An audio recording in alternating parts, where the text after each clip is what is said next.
ভালো চায়, আমরাও তাদেরকে আশ্বস্ত করতে চাই, আপনাদেরকে সর্বাত্মক আমরা সহযোগিতা দিতে চাই, আপনারা যাতে ভালো থাকতে পারেন, শান্তিতে থাকতে পারেন। আমরা ভালো মানুষদেরকে মূল্যায়ন করতে চাই। আর সমাজে যারা বিশৃঙ্খলা করে, অরাজকতা করে, চাঁদাবাজি করে এবং মাস্তানি করে, লুটপাট করে, দখলদারি করে, তাদেরকে আমরা চিহ্নিত করে তাদেরকে আমরা যথাযথ আইনের মাধ্যমে তাদেরকে শাস্তি প্রদান করতে চাই। সেই ব্যাপারে আমরা সর্বাত্মক সহযোগিতা আপনাদের সাংবাদিক ভাইদের মাধ্যমে আপনারা সহযোগিতা কামনা করছি।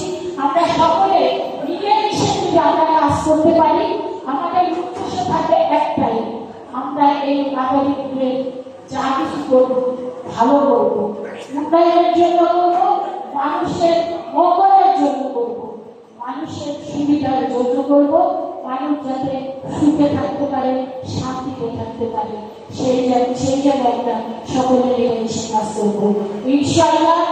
আমরা বিশ্বাস করি। আর সর্বশেষ যেটা বলতে চাই, বাংলাদেশে একটা নির্বাচন হওয়া হয়েছে, নিশ্চয়ই আপনারা সেটা ফিল করছেন। আমরা বিশ্বাস করি বিএনপির পক্ষ থেকে এবং প্রধান উপদেষ্টা আমাদের অ্যাক্টিং চেয়ারম্যান জনাব তারেক রহমানের সাথে লন্ডনে যে আমাদের যে দুইজন প্রধান উপদেষ্টা এবং বিএনপির অ্যাক্টিং চেয়ারম্যান জনাব তারেক রহমানের সাথে যে মিটিং হয়েছে, সেই বৈঠকটি বাংলাদেশের মানুষের ভিতরে আশা সঞ্চার করেছে এবং তার পরবর্তীতে যে যৌথ মিটিং সবারই করা হয়েছে জাতির সামনে কিংবা প্রেসের সামনে, সেখানে আপনারা শুনতে পেয়েছেন রমজানের আগে নির্বাচন অনুষ্ঠিত হতে যাচ্ছে বাংলাদেশে। আমরা বিশ্বাস করি আগামী দিনে দীর্ঘ 17 বছর বাংলাদেশের মানুষ তাদের মূল্যবান ভোট গ্রহণ করতে পারে না।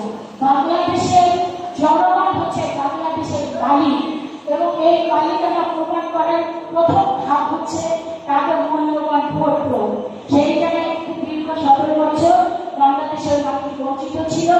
ইনশাআল্লাহ আগামী বিশেষ করে ফেব্রুয়ারিতে 2026 সালের ফেব্রুয়ারিতে যে নির্বাচনটি হবে, সেই নির্বাচনে আসুন আমরা সকলে সৎ, যোগ্য, দক্ষ এবং বাংলাদেশের মানুষের জন্য কল্যাণকর যে সমস্ত নেতা আছে তাদেরকে আগামী দিনে আপনাদের মূল্যবান ভোটের দ্বারা জাতীয় সংসদে আমরা পাঠিয়ে সেই ব্যাপারে আমরা সকলে মিলে কাজ করি।